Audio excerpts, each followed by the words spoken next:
I think the residues thing that surprised me is certain There we go. Hi, we're gonna go ahead and get. Hey, Tony.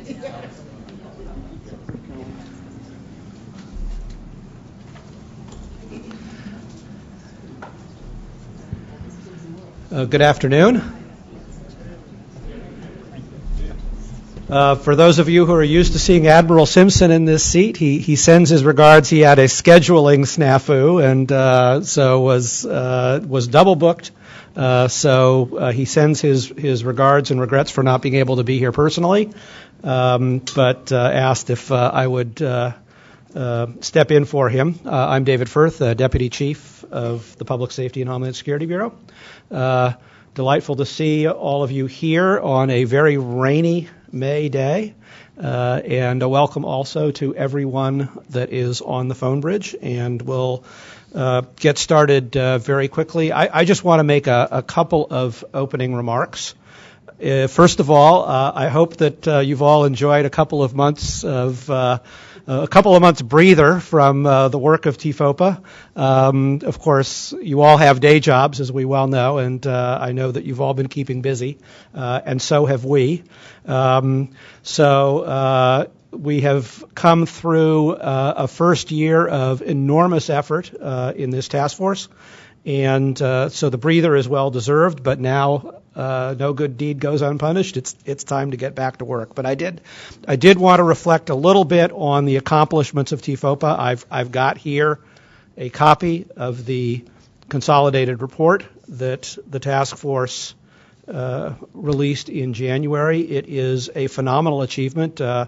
I've actually spent a fair amount of time over the last couple of months going through it and trying to glean all of the really important bits of information that are contained in this report. And as I read it, I am continually just amazed at the quality of the effort that this group put into that report. We really see it at the Commission as a cornerstone for the future of 911 and for making the nation's PSAPs effective, cost-efficient, and capable of providing the best possible service to Americans in the 21st century. And I would mention that the report, once it was put out, the chairman sent it to key members of the committee leadership in both the House and the Senate. Admiral Simpson sent a copy to each of the 50 state governors and the territorial governors as well. So we have really been trying to proselytize the report and all of the lessons in it to the wider 911 community. And now we're here to focus on the second stage of the TFOPA's 2-year charter and really burrowing into some of the specific areas that the report highlighted and looking at follow-up tasks. And the leadership has been working with the membership to develop a set of follow-up tasks that we'll be talking about today. And this meeting will really primarily be focused on a discussion of the tasks for the remainder of 2016. We'll have reports from each of the 3 working groups. Jay English's group, the Working Group 1, Cybersecurity, will be looking at the report's recommendations on emergency communications cybersecurity centers, or what we call the EC3. And in particular at what operations and costs might look at in different jurisdictions. And the group will also be looking at, in particular, at ICAM, Identity, Credentialing, and Access Management, and how that'll be incorporated into the EC3 environment. Working Group 2, led by Dave Hall, will be looking at several different issues. First, it will be developing an NG 911 ready scorecard so that PSAPs can understand the operational, the cyber, the technical, and workforce factors that will make them NG 911 ready. Next, and in following up on that, it will be addressing workforce training and education issues in the NG 911 environment and developing possible guidelines for appropriate use of facilities or shared services. And finally, under the guidance of our member Alicia Burns, it will be developing a practical guide to EZINet deployment for states and other jurisdictions to use while planning and implementing EZINets and providing NG 911 core services. And this guide will stem directly from the report's EZNet use cases, and will touch on costs and operations and lessons learned. And then finally, Phil Jones and Working Group 3 will be developing a funding sustainment model to help states and 911 authorities understand their financial needs in transitioning to NG 911, again flowing from the funding recommendations that were a very important part of the consolidated report. So it's great to have everybody here, and with that, I am going to turn over the meeting to our distinguished chair, Steve Souter. David, thank you, and let me join David in welcoming all of us back to work. We've had a 4+ month reprieve. That's not to say that work hasn't gone on, because clearly Jay, Phil, myself, David, Dana, and the team here at the Commission have continued to work a number of things, but it really is genuinely good to see you all again and to be back. For those that are on the line, you haven't missed a thing. We're in the midst of the 9th day of absolutely terrible weather here in Washington, D.C., so I hope it's nice and warm and sunny wherever you may be, and we'll do roll call in just a moment. Building on David's remarks, I think when we all entered this project, we realized that it had a 2-year lifespan, ending, I believe, on the 3rd of December 2016, and there would be more work to come. Clearly, the work that we produced and was accepted on the 26th of January of this year, I genuinely think has been well received. I would be interested in your comments, but I've had the opportunity to be in a number of venues since that time. I was, in some cases, surprised that they knew of our work, but pleased. And for those that volunteered, and I did not solicit, well, what did you think? They quickly came to me with praise and accolades for the work that the task force had done to date. They saw it meaningful. They saw it filling a void that existed. And almost to the person, since many of the folks that I was around are the most important people in the whole equation, and that is the call takers and the dispatchers. And they were appreciative of what reference was made of them in Phase 1 report. To the person said, I hope you cover it more deeply in the Phase 2 report, and we will. But even at that level, for them to have known of the report itself and had taken the time to at least casually review it, I think was very, very encouraging, and a credit to them and the men and women that they work with. Let's do a roll call. And to my immediate right, there is. Hi, good afternoon. Alicia Burns with the Digital Decision. Hi, Robert Brown, National Public Safety Telecommunications Council. Good afternoon, Dusty Rhodes, Department of Homeland Security, Office of Emergency Communications. Good afternoon, Jeff Whittick, Chief Strategic Officer of Airbus DS Communications. Hi, Dave Hall, and I am Chair of Working Group Number 2. Tony Montani, Verizon. April Hainsey, Michigan Communications Directors Association. Jay English with APCO and Chair of Working Group 1. Gina Green, Sprint. Brian Fontes, Nina. Ron Bloom, Frontier Communications. Mark Fletcher, Chief Architect, Public Safety at Avaya. Joe Heaps, National Institute of Justice, U.S. Department of Justice. Oh, am I going to? Oh, Dana Zellman, I'm with the Public Safety Bureau. And David is to my immediate left, and now we'll turn to those that are dialing in from afar. Would somebody please lead off? Steve, Jim Durkee, Texas 911 Alliance. Jim, good to hear you. Thank you. Steve, Phil Jones, Chair of Working Group 3. Can't be there today. Commissioner, thank you very much. Calling. Yep. Dean Borden's AT&T. I missed that, or we may have missed it. Could you say again? Yeah, Dean Borden's with AT&T. Very good. Thank you, sir. Next. And good to hear you again. Thank you. Next. Mary Boyd, West Safety Services. Mary Boyd in Texas. Thank you, ma'am. Tim Rebecca Schramm, Beaton. I'm Nebraska. We had somebody covering somebody. The lady first, please. Rebecca Beaton, Washington State Commission staff. Rebecca, good morning or good afternoon. Thank you. Good morning. Tim Schramm and Gene Hand, Nebraska. Good afternoon, I guess it is there, right? Okay. Correct. 82 degrees here. No, you're kidding us. Come on. Full sun. And the next, please. Larry Hatch, Oregon APCO, Nina. Very good. Thank you, sir. Next. Very good. Again, thank you for being here. For those of you that are not in the room, please, if you comment, would you identify yourself ahead of time so that we have a good, clean record about who is saying what. And with that, I will turn it over to Mr. Jay English, who again is chairing work group number 1. Thank you again for the opportunity to be here and continue the work. The Phase 2 tasking, as David Firth mentioned, for cybersecurity is fairly straightforward.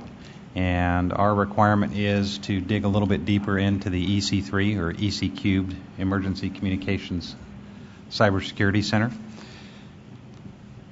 The concept was first advanced by the working group in the report, and we intend to hopefully take the approach of the eye chart that is in front of you, the beast that is the EC3, and figure out operationally what kind of options we might have to incorporate all the features and functions that you see in front of you into an actual working model. In order to do that, rather than continue to operate on a sort of theoretical level, what we'd like to do is we would like to take advantage of organizations that have already operationalized similar models, elicit presentations from those organizations, and discuss how they might be able to integrate their functions and their feature sets into the larger EC3 or EC cubed model with some specific requirements that include potential integration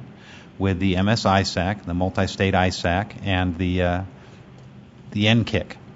Both of those models are successful federal models. The folks at DHS have really cut a path for us in how to share information and how to do it effectively and how to at least take some of the first steps in defending the cybersecurity of networks and systems. There are also very capable organizations and companies that defend large enterprises.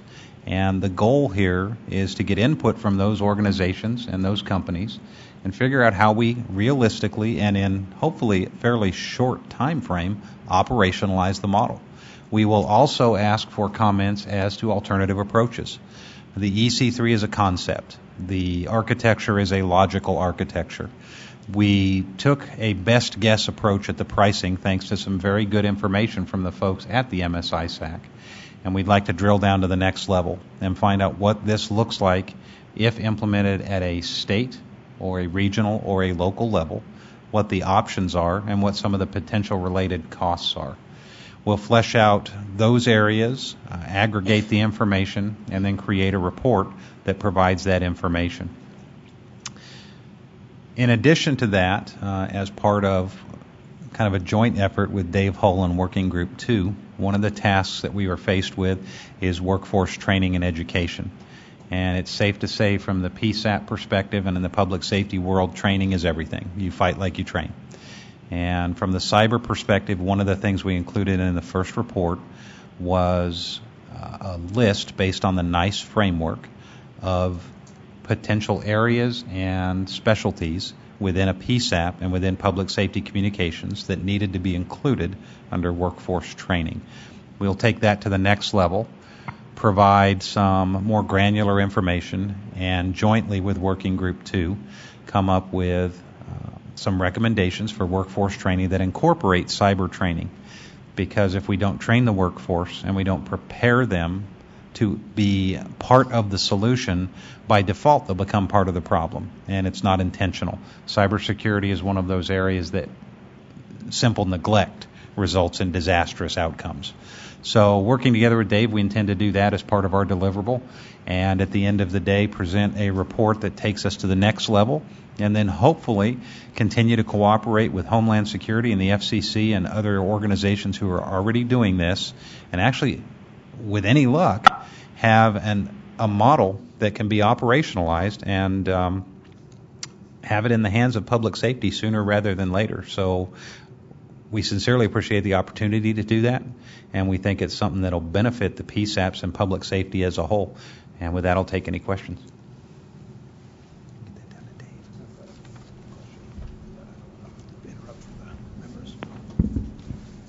Any questions from the field? I know David to my left would like to ask a question. David?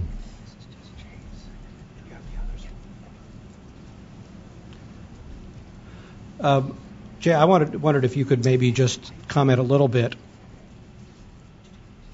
If you could just comment a little bit on what feedback you've gotten since the consolidated report came out on the cyber recommendations, and who are you looking to expand the dialogue with as you go forward into this next phase?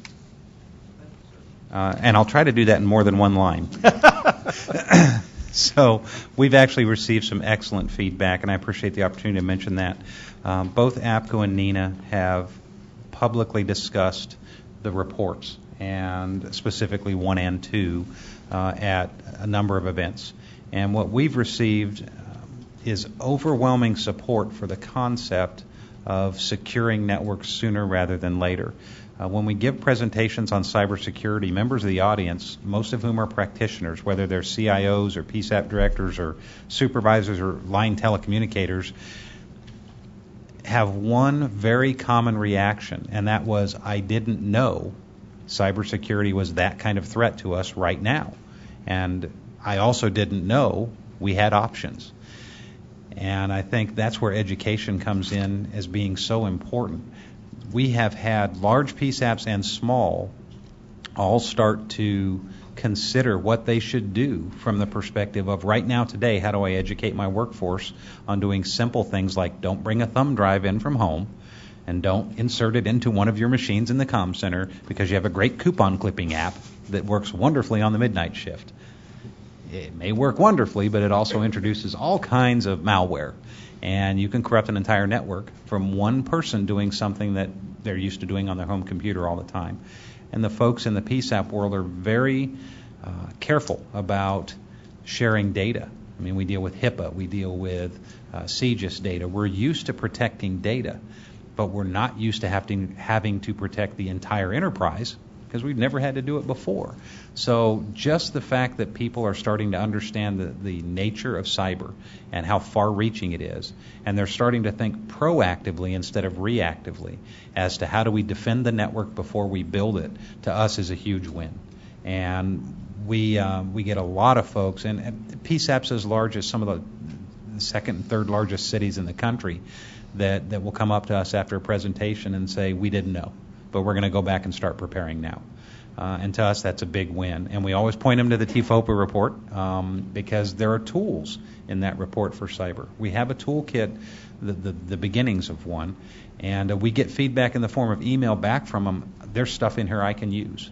And that was our goal. And we appreciate the fact that the Bureau and the Commission let us include in that report something that's not typically in a federal report, a toolkit for the actual end user so that they could implement things off the checklist and look at their operation right now today to make a fair, neutral evaluation.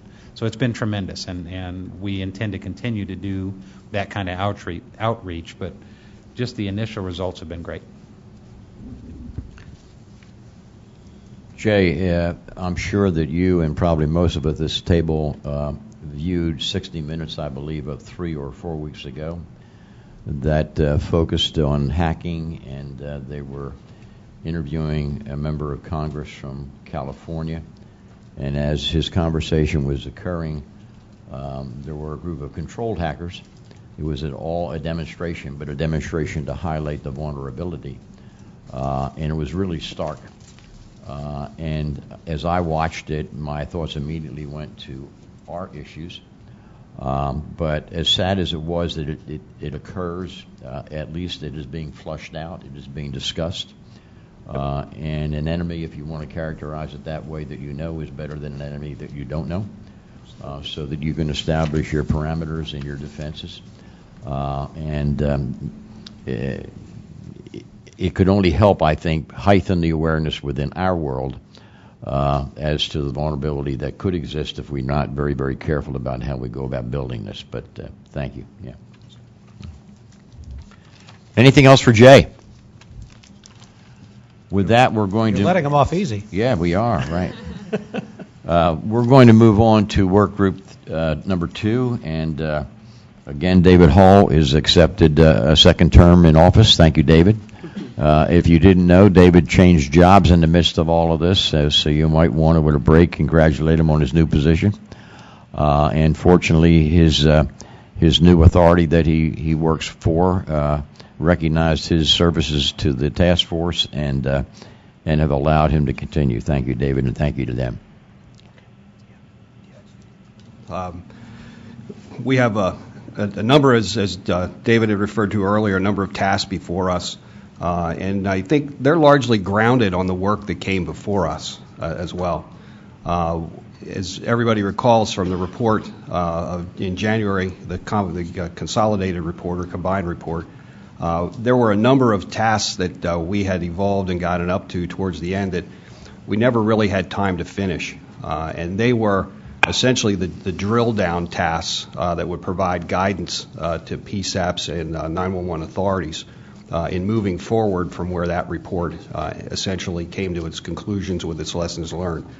One of the primary premises, as everybody recalls, of that whole effort of Work Group 2 was that we wanted to bring to everybody's attention in the 911 community kind of at a very high level what next generation 911 is and will be and should be moving forward.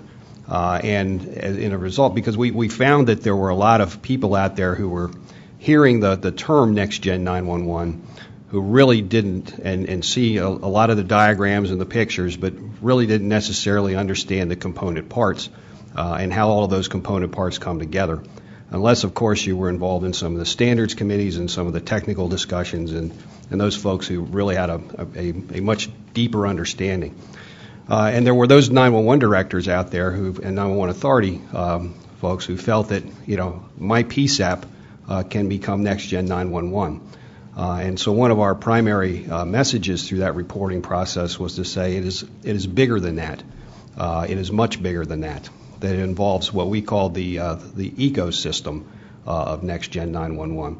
And one of the things that we had hoped to do that we had not done because of time factors was to develop the two pieces that we have here. The first one being the Next Gen 911 planning framework. And we think the planning framework and the ready scorecard all need to come together. We had our first conference call late yesterday afternoon at 4 o'clock, and one of those things came out in the task 2 that I will get to. It talks about Next Gen Ready scorecard. Well, the question is, what's the definition of Next Gen Ready? And if everybody recalls from the report, we essentially had a series where we talked about the legacy system and then the transitional piece, and then after the transitional piece, you were next gen deployed. Well, there are a number of different avenues that you can take, as we talked about in our configuration models, that you can take in a variety of different pathways to get to the ready part. And that there are a number of early adopters out there that have gotten to the point where they say, we are next gen. And in some cases, that's probably not 100% correct. And so what our obligation will be through this process is to get to the point where we know what those check boxes are, we know what those pathways are, and we know what, from a planning perspective, a 911 authority needs to do in order to get from wherever they are at legacy or at somewhere along that continuum of transitional up to the point of next gen. So for the first obligation, what we have is we'll be working on some detailed guidelines and some recommended things that were in the report, and we'll be working in order to develop those further to implement whatever the state and local considerations may be that they have to comply with, and provide that guidance document. So it'll largely be a guidance document and a framework that they can utilize from a planning perspective as they move forward. And then, as I talked about in the second one, the Next Gen Ready scorecard, that will kind of model after some of the things that we've already talked about before, but break it down a little more into the operational, the technical, and whatever workplace factors might be. And this is also where we may dovetail into the workforce training and education piece. As Jay talked about earlier, we'll be working very closely with Work Group 1 on this particular piece because there's a lot of crossover. And the other place we'll be working closely with them is developing the Ready scorecard, because there is a cyber component to that as well. In that, with what he's working on in the EC3, we may pull that into and make that part of the scorecard moving forward, because we all know that cybersecurity will be critical in the evolution of Next Gen 911.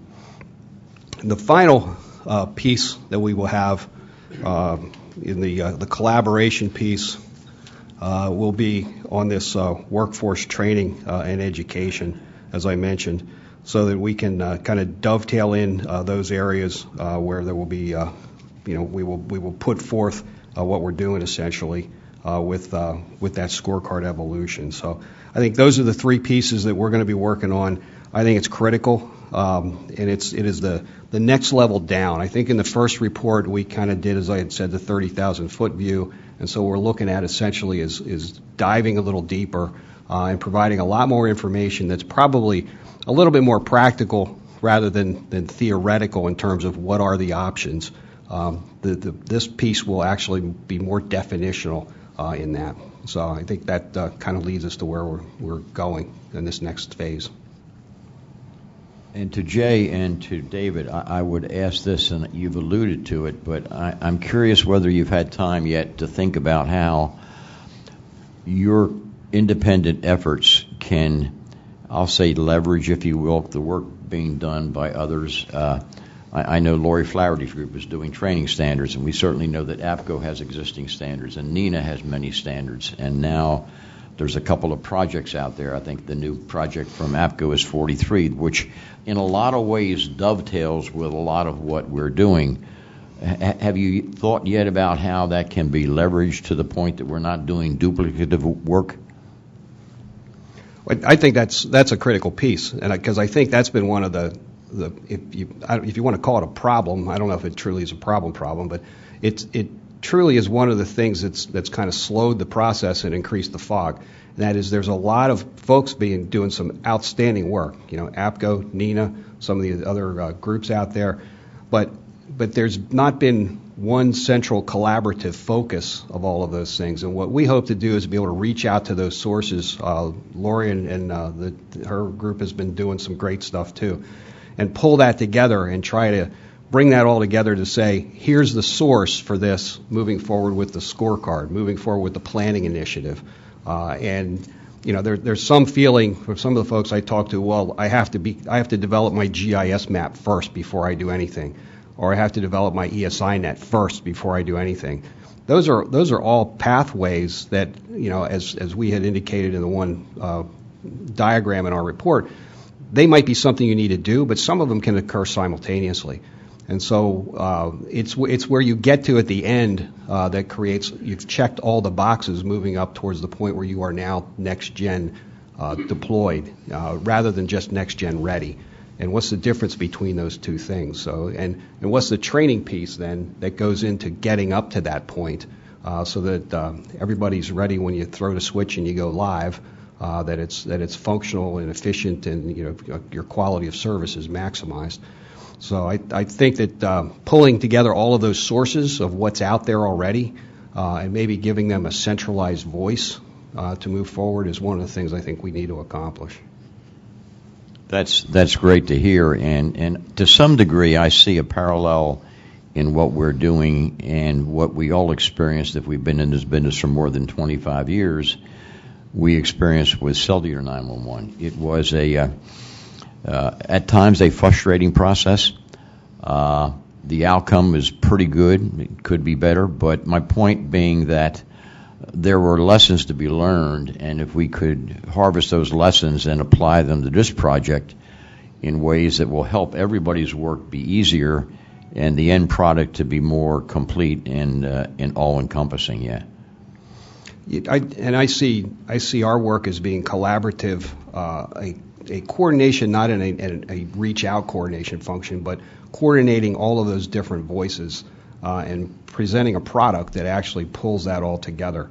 And I think that's one of the things that helps us lift the fog. We talked about the positive feedback. I mentioned yesterday on the conference call that I was out in Michigan and delivered a presentation on. It was the same PowerPoint that we delivered back in January, and it was about an hour-and-a-half presentation before one of their emerging technology conference that had been put together for 911 directors there. And at the end of the presentation, I had a 911 director walk up to me and said, I've been reading all this stuff, and all of a sudden, 20 minutes before you stopped talking, a light bulb went off, and I think I understand it now. So it had nothing to do with me. It had everything to do with that piece of work that we put together that was outstanding. And I think if folks take the time to read that and understand it, I think that light bulb will come on for a lot of people. And I think that's the primary thing that we're trying to accomplish here as we move forward towards next-gen 911 across the country. Steve, I'll just jump in real quick to add that from the P43 perspective and also the standards perspective, there is a lot of synergy already. And for example, P43 cybersecurity is going to reference TFOPA rather than re-accomplish it. Also on the standards front, NINA and APCO certainly are doing standards independently, but we're also doing some cooperative standards for exactly the reason mentioned, because rather than have duplicative or conflicting standards, having cooperative work that engages the entire community and puts us on level ground and looks at one standard rather than three is the right path.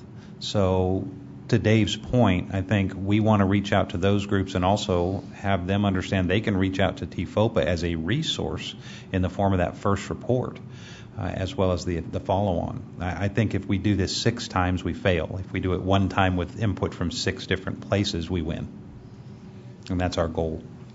And I think as we do this, it would be important to tell what to us is the obvious, but to the folks that we're working with and that we're hoping to help navigate this journey, highlight the collaborativeness of this body, because that same level of collaborativeness is going to be necessary at the local level, whether it's the IT department working with the finance department or the IT working with security or GIS. I mean, it's just very, very important that we kind of hold hands through this process and leverage our various skills and help each other, get over the hill. Yeah. There are a number of players in this that are critical, and I think to Roger Hickson's credit, who keeps drilling this into us, it's not just about the PSAP. Yeah. And I think we have a tendency sometimes to look at this, even in the title of this task force, as saying this is, how do I get my PSAP to next gen 911?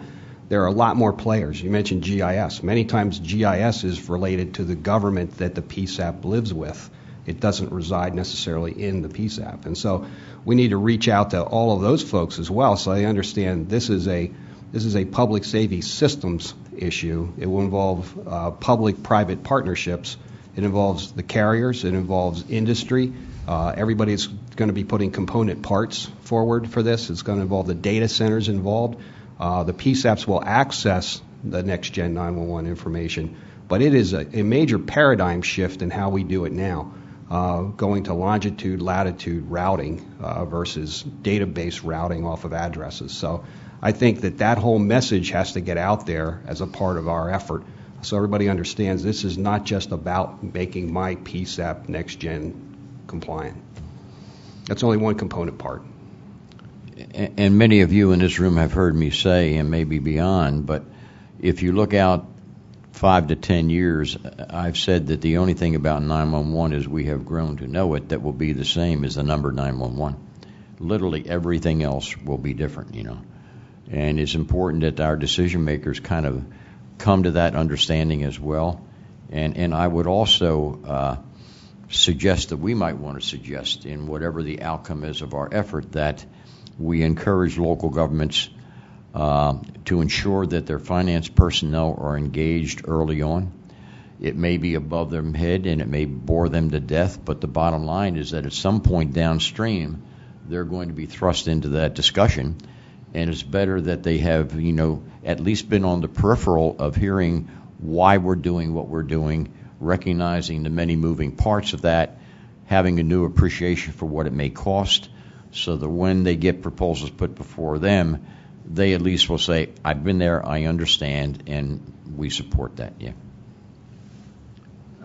I'd like to just ask one follow-up question. This is a terrific undertaking that you all are embarking on here.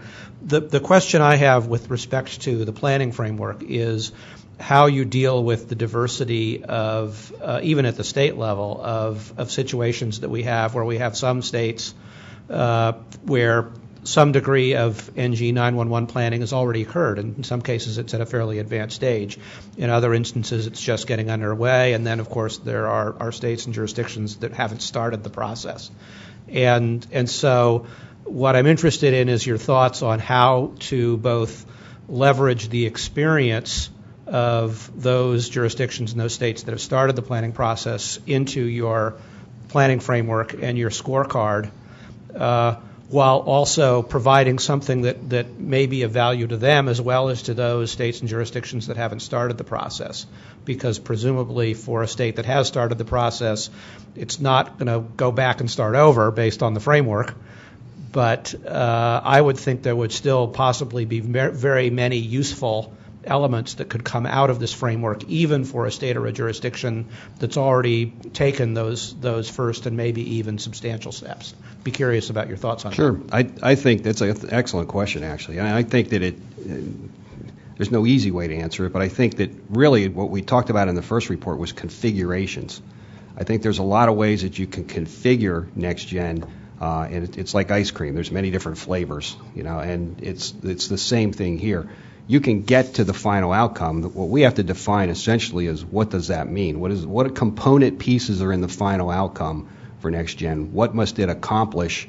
And as a result of that, how can I get there from here? And I can get there taking a lot of different ways. I can take a lot of different roads to get to Washington, D.C., but that might be my final outcome. And so what our challenge will be is defining what those trigger points are along the pathway, where even though I might have configured differently, or I might be already, as an early adopter, a large way there, what must I yet accomplish before I can say that I am next-gen deployed? And understanding, too, that there may be things that are from a technology point of view or from a systems point of view are not yet developed, that are still in that transitional development. And hopefully we can identify those as well, because that may take vendors in the industry going in a different direction, or developing where they are now a little bit, more fine-tuned. But I think that's the path that we need to take. What are, as you're going down this path or the other path or another path, what are the things we all have to hit? So when we get to the end, this is what the component pieces are in NextGen. And we've seen a lot of charts about that. A lot of clouds and other things that are out there, but it's drilling into that to say, here's where it is, because you can have all of the core components in a remote data center, or you can have a PSAP, as we said in the other report, that basically puts all the components there, and everybody feeds off of that. But what is core services, and defined, and what do we need to do from different perspectives to get to that point where we're putting that out? I think that's what hopefully we will find as our challenge and we'll accomplish. Tony. I'd add to that. I think Dave framed it really well. The work that's gone on in the states, at least that I've seen, I think fits very well with the document that we put out, in that the characteristics of what the next gen network is going to look like, what what's needed, what the components are. That's all consistent, so I don't think there's any wasted effort there or duplication. The one commonality with all of the solutions of planning that's going on now is the need to do that upfront planning piece and know what you're trying to get to, know what that geographic boundary is or those jurisdictions that need to be included, and a realization it's not the individual PSAP or even an individual county. If you're not working collaboratively with the right, I'd say, geography or the right center of gravity for that part of the country or that region that you're trying to solve for, you really need to have those conversations up front, and then things can start to fall into place. Roger. Yeah. I think we'd be remiss in 2A. Wait, Roger, want to step up to the mic because we have people on the phone.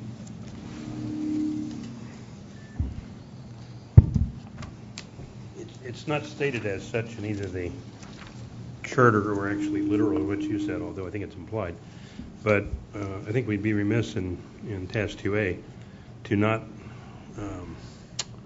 dwell upon, to dwell upon early adopter experiences in the NG91 system itself.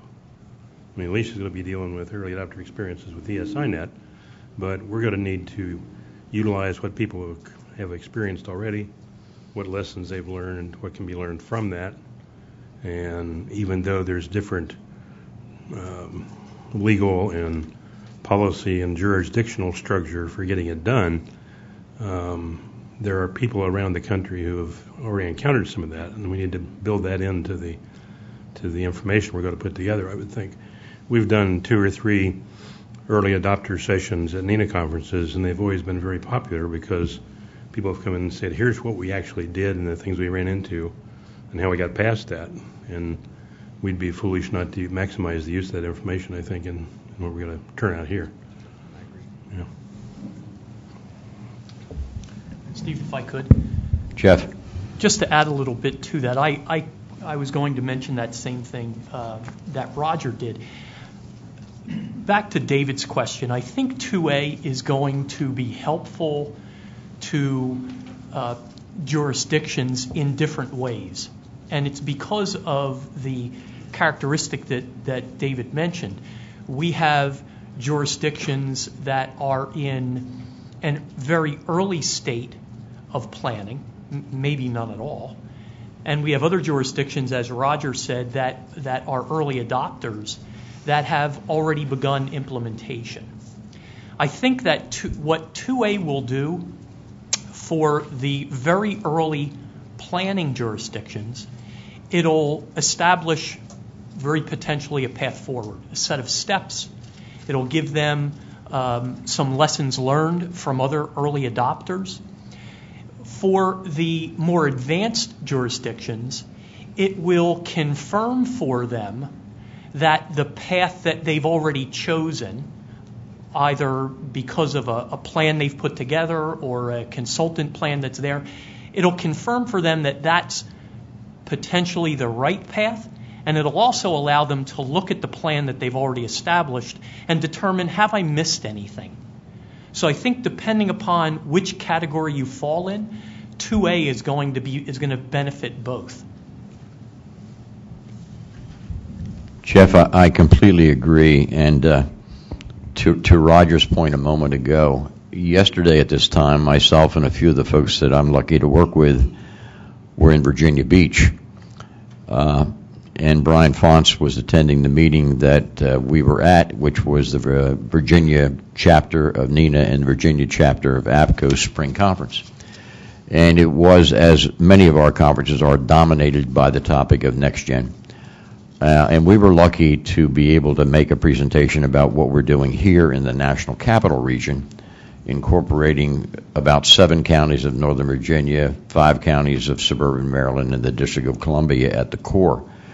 And it encompassed everything that we're talking about here. And it was if not a standing room only crowd, it was a full room, because people were hungry to learn from those that, even in our case, were only just a little bit ahead of them in that migration path. And we learn from others as well. I mean, Christy Williams, I think we know that name from North Central Texas, the Council of the Governments. she in many ways and her agency are leaders. We learn from her, others will learn from us, and so on. But the important thing is that we continue to communicate, share information, and learn from the experience of others. It's just a matter of scale. The issues are exactly the same wherever you go. Right. David, thank you. Anything else? Nope, that'll be it. Thank you. Anything more for David? Steve. Yes. Mark. Thank you, Steve. Mark Fletcher with Avaya. First of all, Jay and David, excellent reports. Thanks very much. I'm very happy to hear that cybersecurity was brought up in both of that as a key place. We're opening up what had previously been closed networks to the wild, wild west of the Internet, and that can be a very scary place. But that brings up another point, and we've referred to Next Generation 911 as an end-to-end architecture, not just the PSAP, not just the carrier. What I haven't heard yet is the origination network, whether it be cellular carriers, whether it be enterprise PBXs, enterprise networks. They're going to be contributing the initial data into these next generation 911 networks. Yet no work has been done that I've seen that encompasses that, especially around the cyber side. So they certainly have an outbound cyber issue. You've got an inbound cyber issue. Just want to hear your comments on where that would sit on a roadmap, because really until you've got some system feeding Next Gen 911, can you really say you've got Next Gen 911? And I go back to, I still remember black and white TV and the evolution of color TV. Now at some point in time, a television station put in a color TV transmitter, and somebody bought a color television set. But if the color TV camera was never invented or deployed, none of that architecture would have been any good to anybody. And I look at Next Gen 911 to be very much the same thing. So without the origination data, all we've done is we've come up with a new way of delivering the existing data, which I think we'll all agree is just minimal at best. So what are your thoughts on that? Shot at that. Actually, in the EC3 diagram, we have a dedicated section on the OSP for the originating service provider side, and the model that both the MSISAC and the NKIC are using is input from commercial entities who are originating service providers into an aggregated kind of data collection and analysis, and in some cases, specific to this architecture, that information would also flow into a DMZ, a demilitarized zone in the IT world. There would be exfiltration attempts. There would be the possibility of some of that data actually being quarantined, depending on whether or not it could be cleaned and or the value of the data. And then also it would be available for analytics. So to your point, Mark, you're absolutely right. Without the originating side of the equation, we really have a serious gap. So the concept of the EC3 and what NKIC and MSISAC and others have already done is valuable because they are taking commercially available data. One of the models that was used in Working Group 1's report was also some work being done out in California.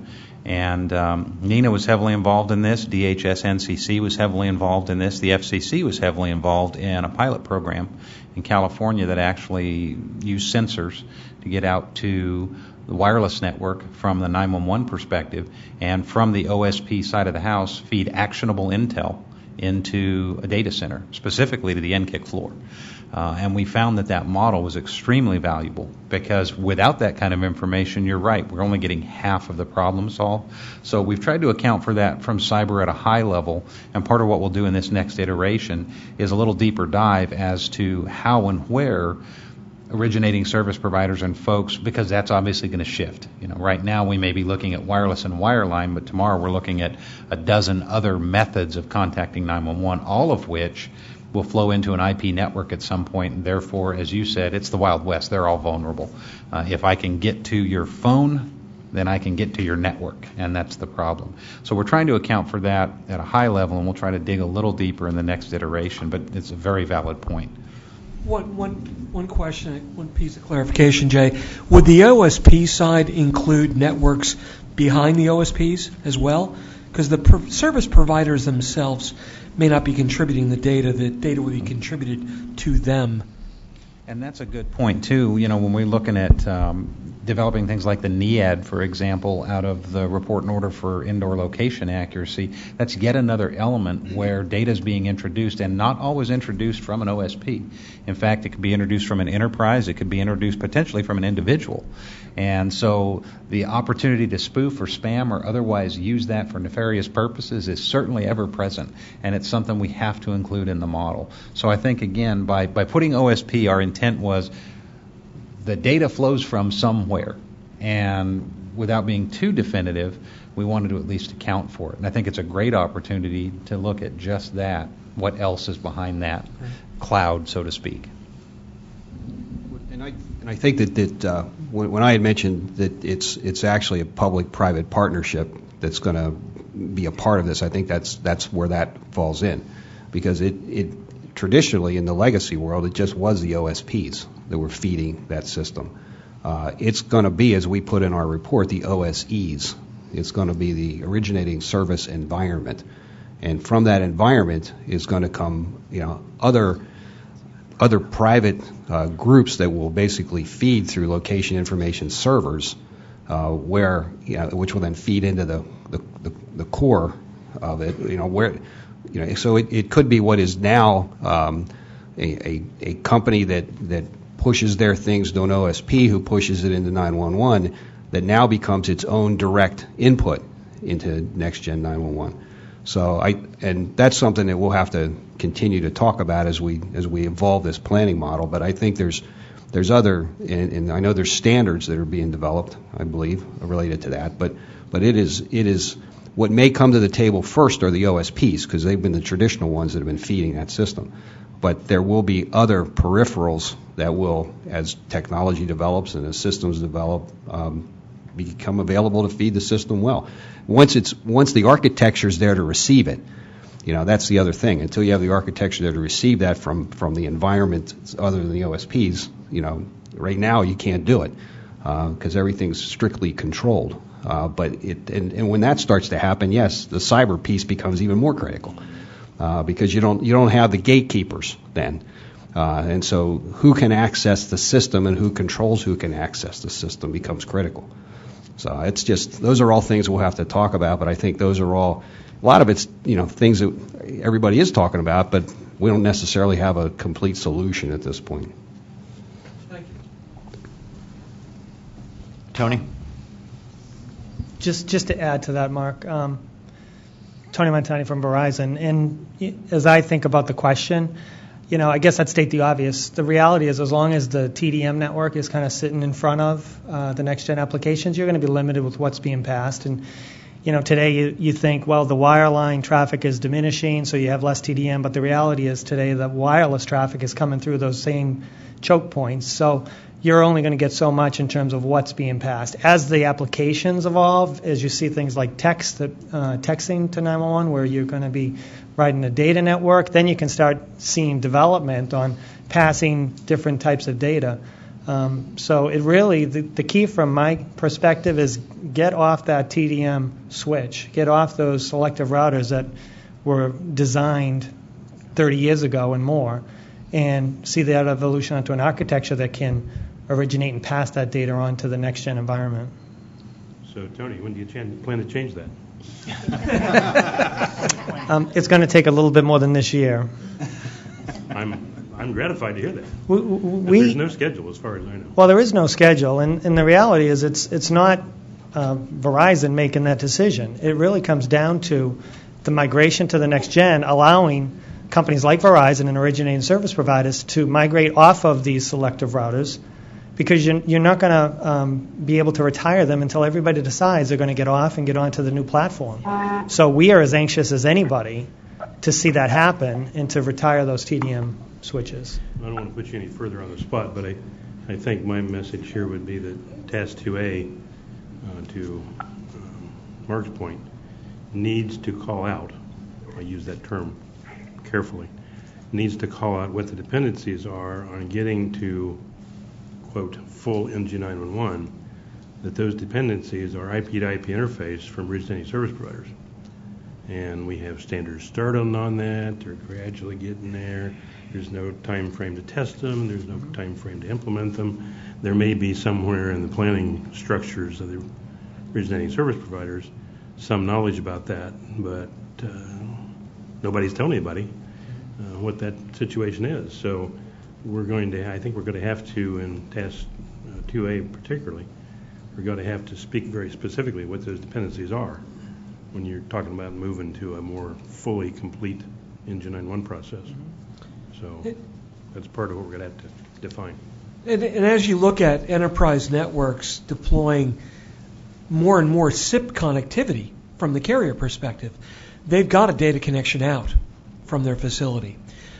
You've even got carriers and other companies in this industry that are taking in SIP traffic, taking in PIDFlow, the presence information data format, location object, feeding that up into the cloud, so to speak. And then, unfortunately, it gets back down to an analog connection because most PSAPs have got a camera trunk. So, yeah, it's very much a chicken or the egg, and there are three legs to the stool that I see. The origination networks, the carriers in the middle, and the PSAPs. Any one of those legs not being there, you don't have an end-to-end. But we have to start somewhere. I think it's great that we started with the network and now filtering into the PSAPs. But we need to really coddle the enterprise side to feed that data. And in a lot of places, it's there today. So, well, when you have a mixed environment where you have PSAPs that are Engine 91 capable, and that will continue to be more so as we move forward, and those who aren't, if anybody in this group is still operating on the premise that every PSAP has to be IP and Engine 91 in order to put Engine 91 service into effort, that's not true. So we have to be very clear about that relationship too, I think. If I could, Steve? Yeah, Jeff, and Bob next after you, Jeff. Okay. Yes, sir. Just one last comment. I think back to something as I listened to the discussion about security and the originating service providers. I think we also have to remember and consider that there will likely be privately introduced data, content from potentially government networks. So think back to our vision of the public safety next generation ecosystem. We will have those that privately introduced data that also represents a cyber threat, and it may not ever come through an originating service provider.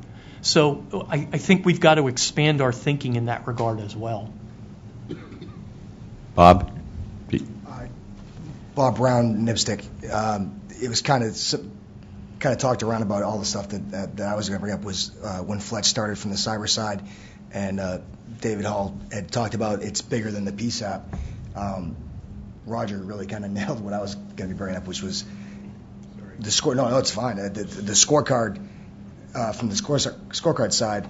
If you don't have a list, if the carriers aren't delivering the necessary traffic, PIDFlow, all the other components there, I can be next gen ready forever. But according to the scorecard, I'll be transitional forever because I can never get rid of my legacy router gateway. I'm never utilizing the other traffic. Once it gets into me and I can convert it to PIDFlow, I can be doing internally stuff with PIDFlow. But if it's not coming in, I'm still next gen transitional, not next gen ready, or next gen full next gen. This is a really interesting discussion, and I want to just make one point in terms of the work of actually both groups, but specifically with the notion of the scorecard in mind. The scorecard, as I see it, is in some ways the exercise by 911 and PSAP authorities, the kind of if you build it, will they come? And it's the building it part. And this is one of the areas where I think the kind of dual nature of this task force has become, I think, really one of its greatest features, which is this is a task force that has been established as an advisory committee to the FCC. But in fact, much of the the guidance and the advice and the recommendations are really outward to the 911 community. But I do think, based on this discussion, it's one of the things to think about is that FCC part, because I think the points that have been made, you can build an NG 911 ready infrastructure in a state, in a PSAP or what have you, but then ready for what? And is the thing it's ready for actually going to happen?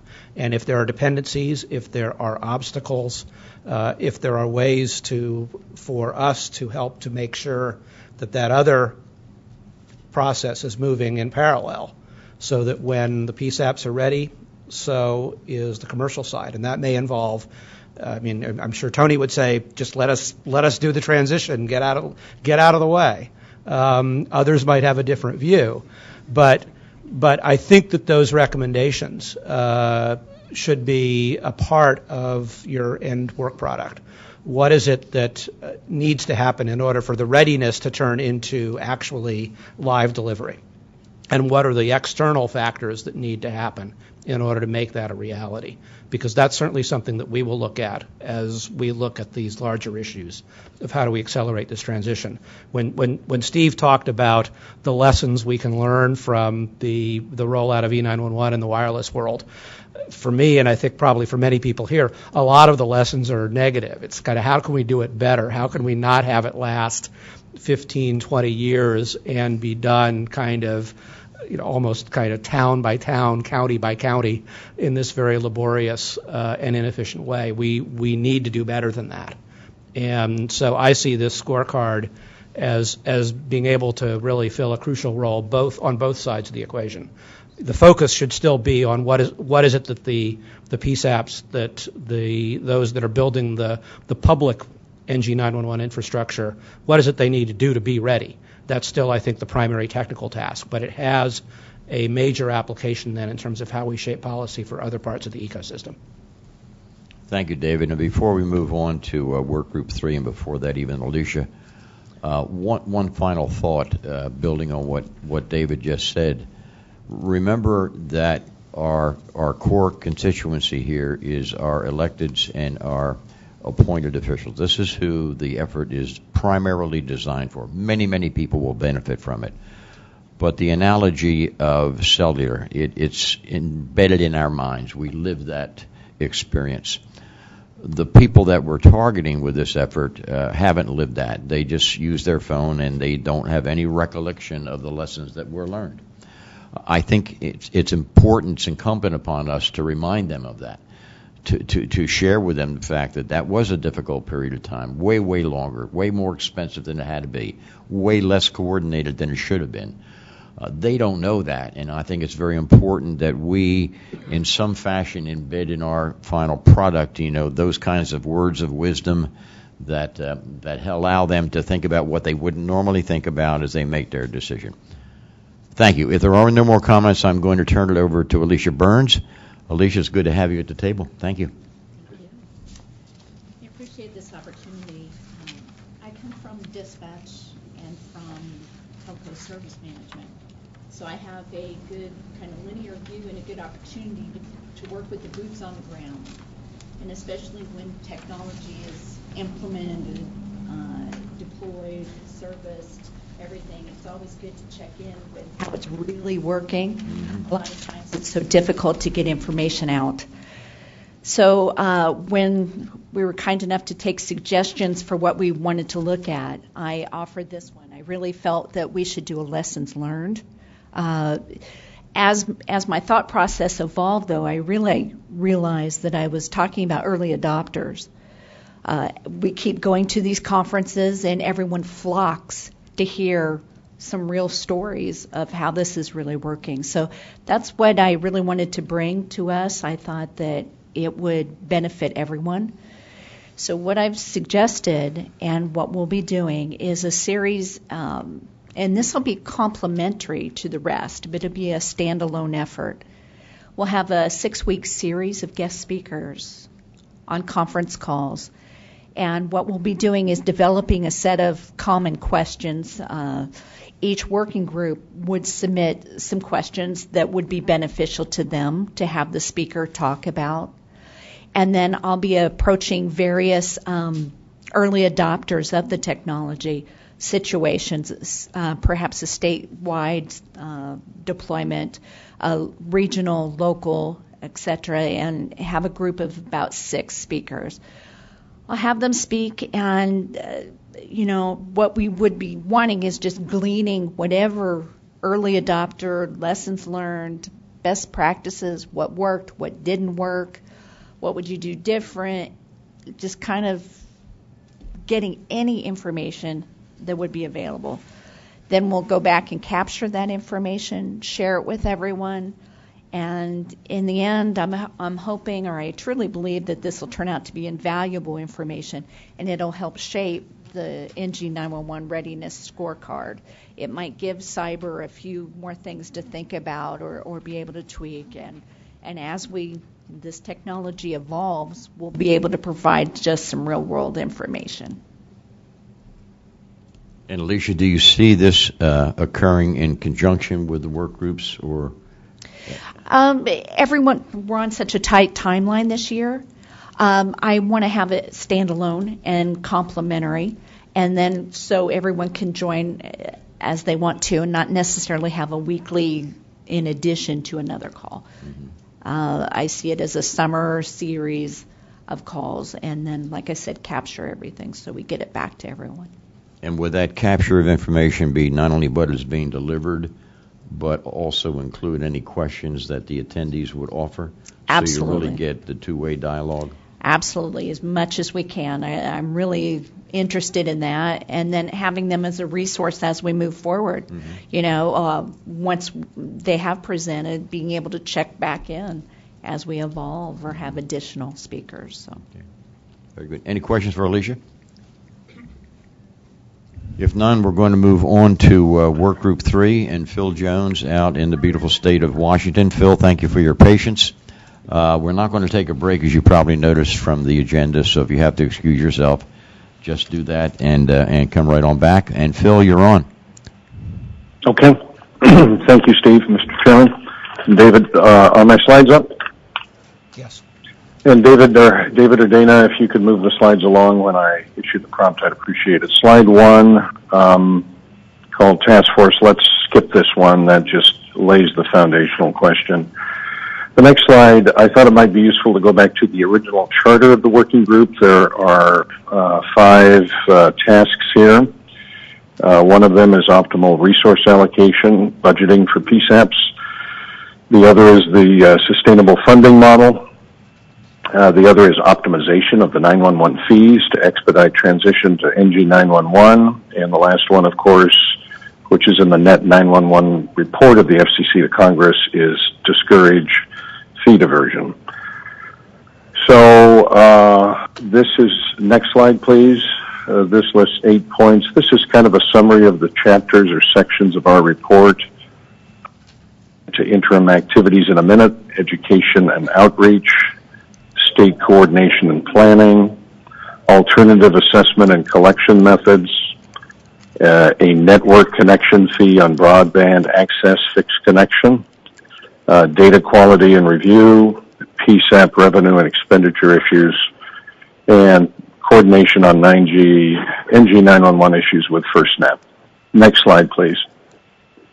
Interim activities, Brian can address this after I speak, perhaps, but there was the formation, as you all know, of the NG911 Now Coalition led by Nina and ICERT.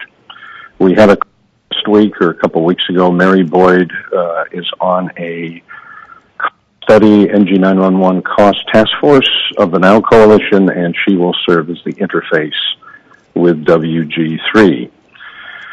Been a lot of activities in Congress, Senate Commerce Committee especially, not so much on the House side, but nothing has happened. No bill on NG911, unfortunately.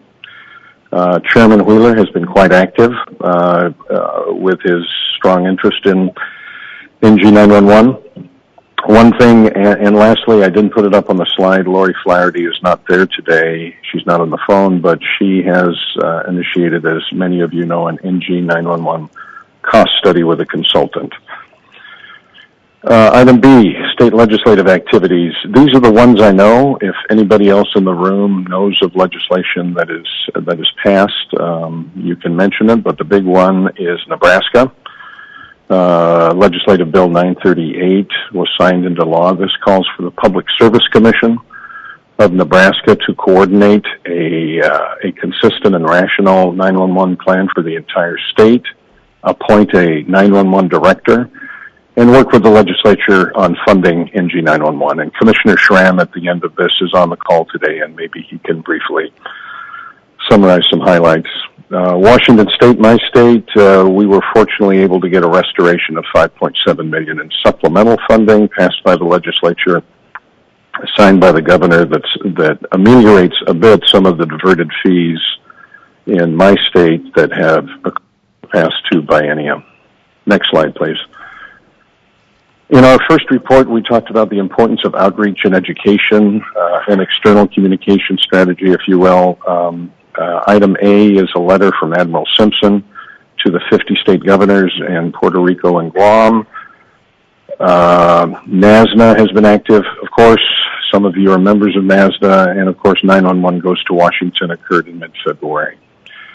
One action item that I'm going to put up there, I didn't put it on the slides, is I think it would be a good idea for the Bureau, led by the Admiral, NARUC, and NASDA, to have a joint call on a more coordinated communication effort, external communication effort, mainly with the states, not so much with Congress, but with the states.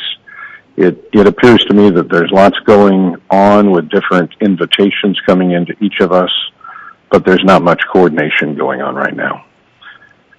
Item D, this is kind of the heart of the work, further scoping of sustainable funding alternatives.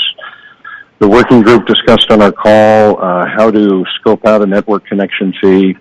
We put some detail in the report, but as you recall, we left a lot of the details to either an LSAG or a public notice, or now phase 2 of this task force. So lots of issues, lots of complicating factors, and I just list a couple up there. Item B is the prepaid wireless issues.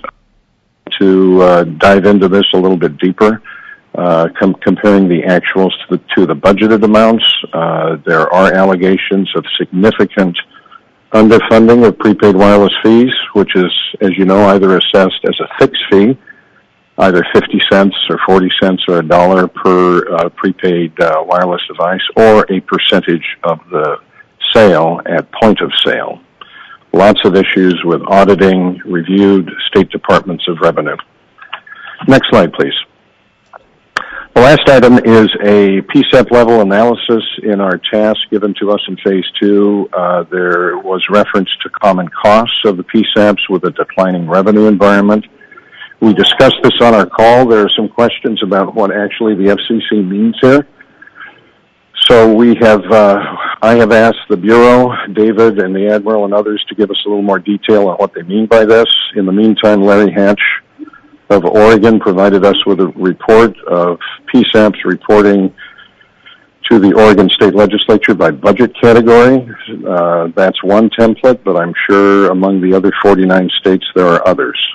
So we have asked the Bureau for more clarification there. So the idea is to have a call about every couple of weeks. But before we get to that, Commissioner Schramm, if you would be so kind, could you briefly summarize some of the highlights of the Nebraska bill? Thank you, Commissioner Jones. LB 938 was signed with an emergency clause, so it goes into immediate effect. The state of Nebraska has a wireless E911 fund with a current balance of $16 million. The state did allow the commission spending authority of approximately $2 million in the next biennium, the next 2 fiscal years. It included authority to hire 7 positions. As Phil stated, a 911 director, an attorney, an IT analyst, a public information officer, program analyst, a field coordinator to work with the local PSAPs, administrative assistant, IT business systems analyst is also included in that. The bill did state clearly that local governing bodies be responsible for the dispatch and the provision of emergency services. So the bill did clarify that. It instructs the Commission to adopt statewide uniform standards for technical support training and quality assurance, or PSAPs.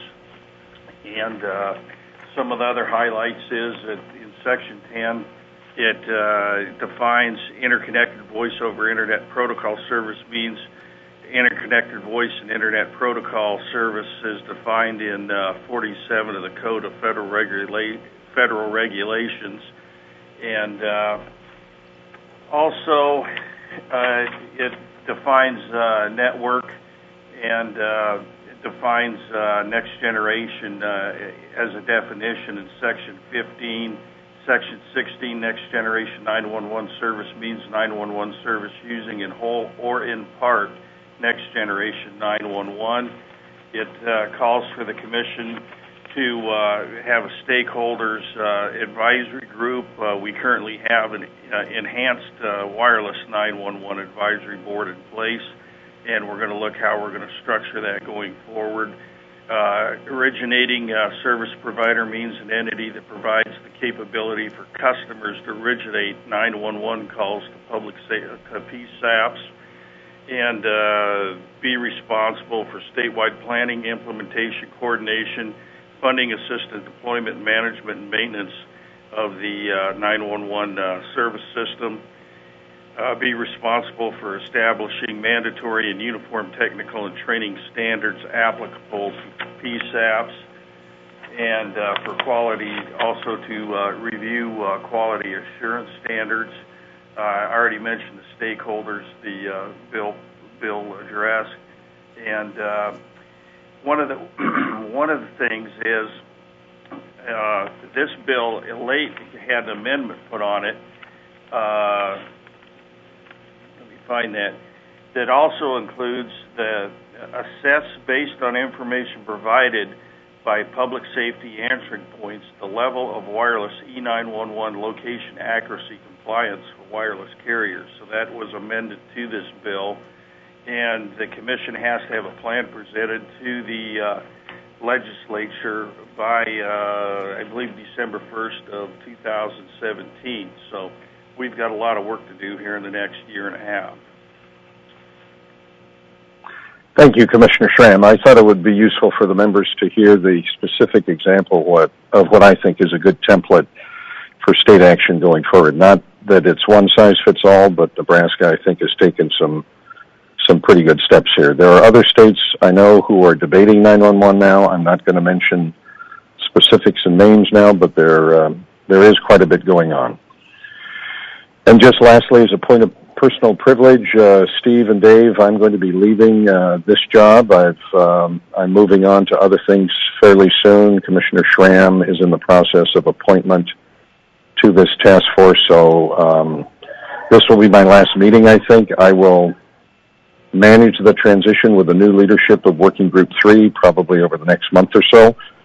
And I've really enjoyed working with all of you for the past year or so, so thank you for that. That's my report, Mr. Chair. Well, thank you, Phil, Commissioner, and thank you, Commissioner Schramm, as well. In all candor, Phil informed me and the other work group chair of this pending change in his status a little while ago. We engaged, of course, the Commission, and we're now working with the Commission to identify someone to fill the position that Phil will be vacating very soon. On a personal point of privilege for me, Phil, my friend, you have been an inspiration to work with. You have taught me a lot. I've learned more about the regulatory process than I ever thought I would know or care about. But I applaud you and the diligence with which you go about that duty. It is like so many things in life. Somebody has to do it and it gets done, and we all benefit from that effort without giving a whole lot of thought to all of the time and the effort by yourself and commissioners like yourself across the country, regardless of what utility they're controlling. Our life is better for that. So you're kind of an unsung hero, you and your colleagues, and please know that we appreciate what you've done, and you've helped us to realize more clearly than we would have normally realized just what a contribution public service, public utility commissions make to the fabric of the United States of America. There'll be big shoes to fill. Phil? Yes. Phil? But we will try, and your legacy will go on, and whoever that is, I know that you'll work with them to tell them and share with them the information that they need to know. So if I could offer a round of applause for Phil.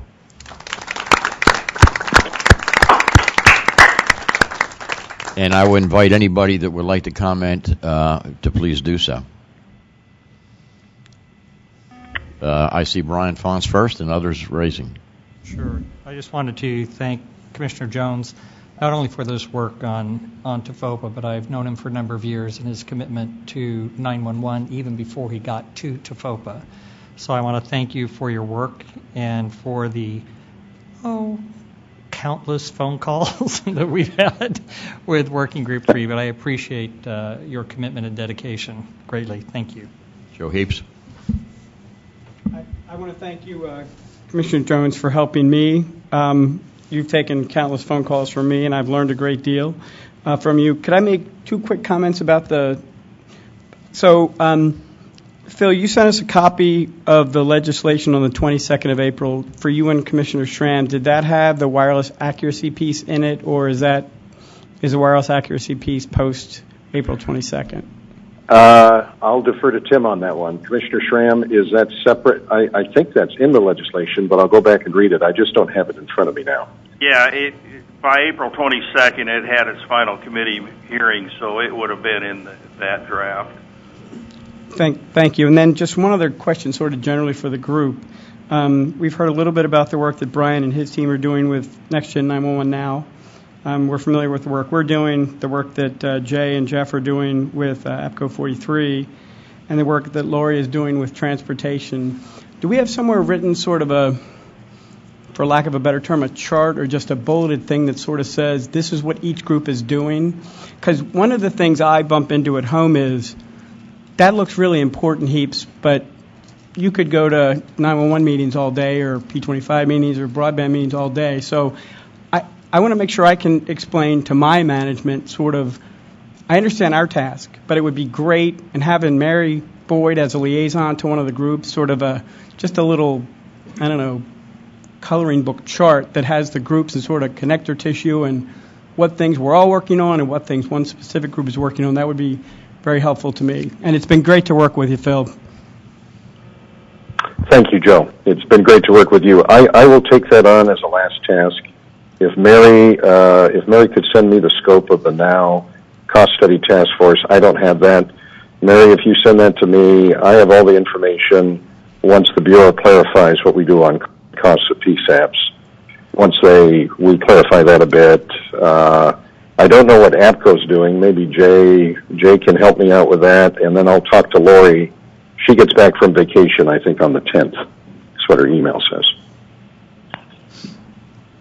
Phil, thank you for taking that task on. One of the things that the work group leads and myself talked about yesterday was something along the lines of what Joe mentioned. Not quite the same. Joe's was more creative, to be honest with you, but we want to also map out the events that are going to occur during the next year so that we have an idea about what meetings are out there, where we might have an opportunity to bring forth not only the effort that we have achieved already, but where we're going, kind of a public outreach calendar, if you will. I don't know that we have any way of getting there, but usually one of us will be at most of these events. So we'll build that into what Joe offered as well, and thank you, Phil, for doing that. Fletch, I see your card is up. Thanks, Steve.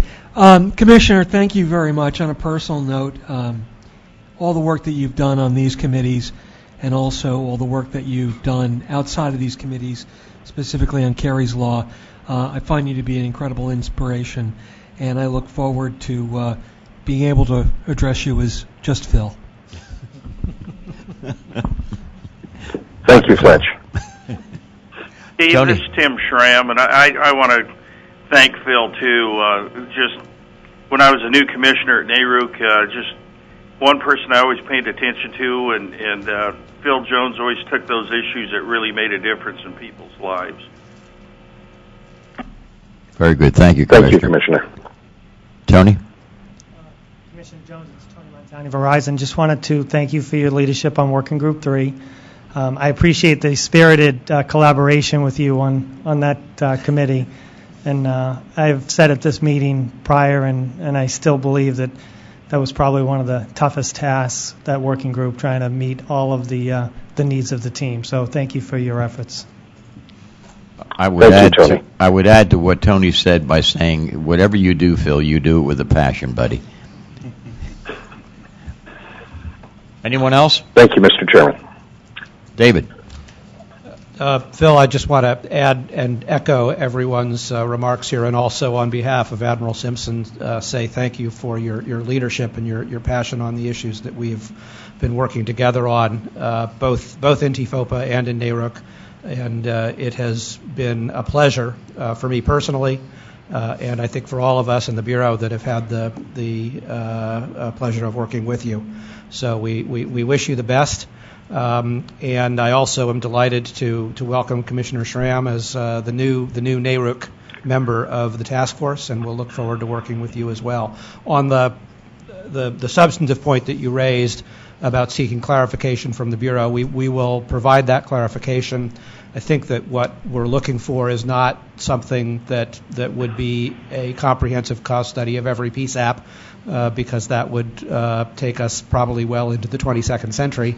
But that we will the approach that we've taken in many of the tasks in the task force is to look at representative samples and at examples, so that we capture the range and the diversity of the PSAP community, and at the same time try to draw some lessons that can be generalized across that community.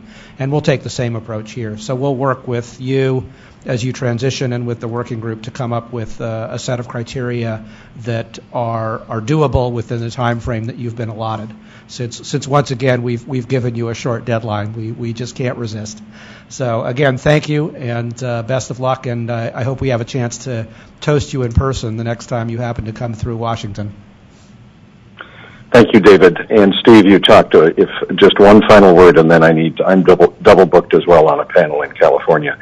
But Steve mentioned the word passion, and one of the words I've really learned a lot from all of you in the 911 ecosystem, and I really do have a passion for public safety and 911. I think it's one of the great accomplishments of our country, frankly. And when we talk about next generation, let's just not think about CAD and CPE and EZINETs. Let's think about the next generation of people. I have two daughters, 25 and 22. They never use a landline, very rarely. They're going to be using wireless, VoIP, all these new technologies to connect to, and they're both women who are at risk. So, when we think about generation, let's just not just think about the generation of equipment. Let's think about the generation of young men and women who, hopefully will have a robust 911 system. Thank you. Phil, thank you again. David, do you have any closing remarks? Just once again, I think this has been a great discussion, a great start to phase 2 of the task force's work, and I'm looking forward to continuing to work with all of the leadership and all of the members in the working groups. We will stand ready to provide whatever assistance you require, and we are really looking forward to a year of creativity and thought and doing good things for the 911 community and for the current and future generations. It means a lot to me personally and to all of us in the Bureau that you all are willing to volunteer your time to come in and undertake this effort and bring all of your expertise and passion to the work that you are doing. So for that, my thanks. And we will look forward to seeing you in September. I believe we're meeting on September 23rd. Save the date. But we will definitely be talking a lot between now and then. So thank you. And David, one final remark from me, if you don't mind. I believe this is our 5th meeting, except for our first meeting, which, like this, was a little bit formative, but we were new. We were just getting to know each other. And in the course of the last year and 4 months, we've gotten to know each other, and certainly we've produced some good stuff. This meeting, in my opinion, is the best by this definition, that because we didn't have a whole lot of reports to issue, we had the opportunity to talk, to communicate, to look to the future, to speak about our vision, to brainstorm, if you will. And it is just an incredibly rewarding experience for me. We're diverse as you could possibly be. Come from different parts of the country with different roles and responsibilities, but the one common denominator I think that joins us together is the fact we're passionate about what we do and for whom we do it. So it's my privilege to be your chair, and I look forward to more good work as the year rolls out. Thank you, and travel safe.